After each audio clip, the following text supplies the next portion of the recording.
Fala galera, beleza? Para quem não me conhece, eu sou o Bruno, da Cartec Mecânica. Hoje estamos aqui com o Veloster. Esse carro, o cliente relata um problema no barulho, né, na direção. A gente verificou, o carro está com folga na caixa de direção. O Diogão vai arrancar a caixa ali agora. Vou mostrar para vocês aqui o procedimento. Primeiro passo, tem que desmontar, né? Lá dentro, soltar a caixa de direção lá dentro, na coluna. Depois vamos levantar o carro, tirar os terminais para poder sacar a caixa de direção. Vai acompanhando aí, galera. Aí, galera, já desmontou lá dentro. Agora soltou aqui os terminais de direção. Agora vai arriar o quadro para poder sacar a caixa.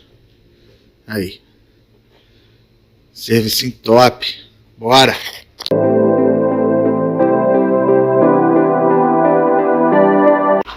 Aí, galera. Caixa do Veloster tá fora. Tá vendo? Tá aí, ó.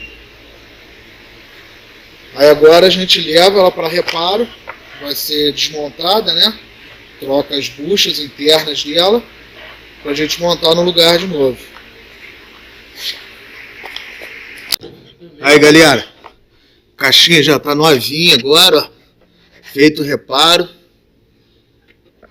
Tudo certinho. Agora botar ela pro lugar. O Diogão vai botar essa criança pro lugar e bora que bora.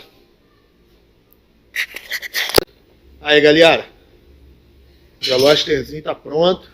Caixa de direção trocada. Vou mostrar pra vocês o barulho aqui. O que é, ô Diogo? Quem trocou? Foi o Diogo que trocou. Ele gosta que fala que foi ele. Senão ele fica chateado, ele fica sentido. Ele gosta que fala, foi o Diogo que trocou, tá, gente? Vai ficar triste. Seu nome é reconhecimento. Vou mostrar pra vocês aqui, ó.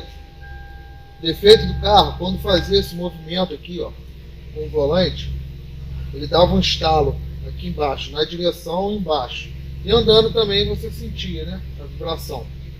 Aí, ó, zeradinho, serviço pronto, carro pronto, cliente satisfeito. Se gostou, deixa seu like, se inscreve no canal e bora!